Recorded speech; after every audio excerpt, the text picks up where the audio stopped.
இந்த கேள்வி தான் நீட் 2025 கேட்டிருக்கக்கூடிய one of the toughest question சொல்றாங்க. இந்த கேள்விக்கான ஆன்சரை நார்மல் மேத்தமெட்டிக்கல் மெத்தட்ல சால்வ் பண்ணணும்னா அட்லீஸ்ட் 5 ல இருந்து 10 நிமிஷம் வரைக்கும் ஆகும். ஏன்னா இது ஜேஇ அட்வான்ஸ் லெவல் எக்ஸாம்ல கேட்கிற மாதிரியான கொஸ்டின் டைப். பட் நம்ம நீட்டுக்கு 35 நாள்ல கிராஷ் கோர்ஸ் ப்ரிப்பேர் பண்ண போறோம் அப்படின்னா இந்த மாதிரியான கேள்விகளை எப்படி அப்ரோச் பண்ணணும்? கொஸ்டின்ல என்ன கொடுத்திருக்காங்க? ஒரு வாட்டர் டேங்க்ல ஒரு லிக்விட் ஃபில் பண்ணிருக்காங்க. அந்த லிக்விடுக்கான சர்ஃபேஸ் டென்ஷன் எஸ். அந்த லிக்விடோட டாப் சர்ஃபேஸ் எப்படி வளைஞ்சிருக்குது அப்படிங்கறத காமிச்சிருக்காங்க. இந்த சர்ஃபேஸோட ஹைட்டை y ன்னு ரெப்ரசன்ட் பண்ணிருக்காங்க. இப்போ கேள்வி என்ன அப்படின்னா, இந்த பாட்டம் சர்ஃபேஸ் இருக்கு இல்லையா, இது எக்ஸ் ஆக்சிஸ்ல இருக்குது. இது ஒரு எண்ட்ல இருந்து இன்னொரு எண்டுக்கு போகும்போது, அதாவது இந்த பாட்டம் சர்ஃபேஸ் ஒரு எண்ட்ல இருந்து இன்னொரு எண்டுக்கு போகும்போது இந்த y எப்படி வேரி ஆகுது?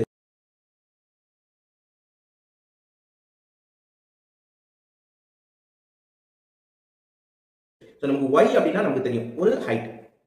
dy by dx அப்படின்னா என்ன அர்த்தம்? இந்த ஹைட் எப்படி வேரி ஆகுதுன்னு சொல்றது. அதை நம்ம என்ன சொல்லுவோம்? ஸ்லோப்னு சொல்லுவோம். பொதுவா ஸ்லோப் கான்ஸ்டன்டா யாருக்கு இருக்கும் அப்படின்னா, ஒரு ஸ்ட்ரைட் லைனா இருந்துச்சுன்னா ஸ்லோப் கான்ஸ்டன்ட். அதுவே ஸ்லோப் மாறிட்டே இருந்துச்சுன்னா தான் நமக்கு என்ன வரும்? கர்வ் வரும். So d square y by dx square அப்படிங்கிறது பேசிக்கலா என்ன அப்படின்னா கர்வேச்சர்னு சொல்லுவோம். ரைட்டா? கர்வேச்சர். அப்போ இங்க இந்த கர்வேச்சர் எதெல்லாம் டிபெண்ட் பண்ணிருக்கும் அப்படின்னு பாத்தீங்கன்னா, ஃபர்ஸ்ட் ஆப்ஷன்ல d square y by dx square என்ன கொடுத்திருக்காங்க? rho g by s into x ன்னு கொடுத்திருக்காங்க. சோ கர்வேச்சரை முடிவு பண்றது மொத்தம் ரெண்டு பாராமீட்டர். ஒன்னு, ஒரு லிக்விட் வந்து டேங்க்ல இருக்குதுன்னா அதோட வெயிட் கீழே பார்க்க இருக்கும், சர்ஃபேஸ் டென்ஷன் அதை ஃபிளாட் ஆக்க ட்ரை பண்ணும். சோ வெயிட் அதிகமாக அதிகமாக அது பெண்ட் ஆகும், சர்ஃபேஸ் டென்ஷன் அதிகமாக அதிகமாக அது என்ன ஆகும் அப்படின்னு பார்த்தோம்னா ஃபிளாட் ஆக்க ட்ரை பண்ணும். சோ இந்த லாஜிக் கரெக்ட் தான். rho g by s அப்படிங்கிற லாஜிக் எல்லா இதுலயுமே இருக்குது, அது கரெக்ட் தான். அப்ப நம்ம என்ன செக் பண்ணணும் அப்படின்னா, அது எக்ஸுக்கு டிபெண்ட் பண்ணி இருக்குதா, ஒய்யை டிபெண்ட் பண்ணி இருக்குதா, இல்ல இங்க பாத்தீங்கன்னா கான்ஸ்டன்டா இருக்குது, இங்க அவங்க பேசிக்கிறது dy by dx கான்ஸ்டன்டா இருக்குதுன்னு சொல்லிருக்காங்க. சோ ஆப்ஷன் 4ல ஸ்லோப் அப்படிங்கறதே நமக்கு எப்படி இருக்குது? கான்ஸ்டன்டா இருக்குது. ஏன்னா rho constant, g constant, s constant அப்படிங்கும்போது ஸ்லோப் அப்படிங்கறதே கான்ஸ்டன்ட். அப்ப அது ஆட்டோமேட்டிக்கா தப்பு.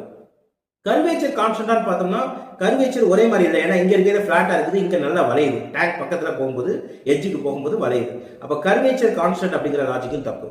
இப்ப கர்வேச்சர் எக்ஸை டிபெண்ட் பண்ணிருக்குமா, ஒய்யை டிபெண்ட் பண்ணிருக்குமான்னு கேட்டீங்கன்னா, நீங்க ஹைட் ஜாஸ்தியாக ஜாஸ்தியாக வளைவு அதிகமாக தான் செய்யும். அப்ப கர்வேச்சர் ஒய்யை தான் டிபெண்ட் பண்ணிருக்கும். சோ ஆப்ஷன் 2 தான் கரெக்ட். இங்க ஒரு முக்கியமான விஷயம் என்னன்னா, இந்த கொஸ்டினுக்கான ஆக்சுவல் கான்செப்ட் சர்ஃபேஸ் டென்ஷன்ல லாப்லாஸ் பிரஷர் அப்படின்னு ஒரு கான்செப்ட்ல வரும். அது நீட் சிலபஸ்ல கிடையாது. சோ நம்ம ஃபுல் டெரிவேஷன் தான் போக முடியாது. லாஜிக்கலா திங்க் பண்ணி பார்க்கணும். Okay, d square by dx ஸ்கொயர்னா இந்த கர்வ் எப்படி பெண்ட் ஆயிருக்குது? இந்த கர்வோட பெண்டிங்க முடிவு பண்றது எக்ஸா ஒய்யான்னு கேட்டீங்கன்னா y தான் டிசைட் பண்ணும், y தான் ப்ரொபோர்ஷனலா இருக்கும். சோ ஆப்ஷன் 2 தான் கரெக்ட். இந்த மாதிரி தான் இது பண்ணணும். சோ நீட் பிசிக்ஸ் வரும்போது நீங்க ஒரு क्वेश्चन அப்ரோச் பண்றீங்க அப்படின்னா 25% பிசிக்ஸ் லாஜிக் யூஸ் பண்றீங்க அப்படின்னா 75% ஸ்மார்ட்டா திங்க் பண்ணணும். ஏன்னா எவ்வளவு குயிக்கா ஆன்சர் அரைவ் பண்றீங்களோ அவ்வளவு ஈஸியா நீங்க நிறைய क्वेश्चंस சால்வ் பண்ண முடியும். கிராஷ் கோர்ஸ்க்கு ப்ரிப்பேர் பண்ணும்போது ஒரு क्वेश्चन சீக்கிரமா சால்வ் பண்றது தான் முக்கியம்.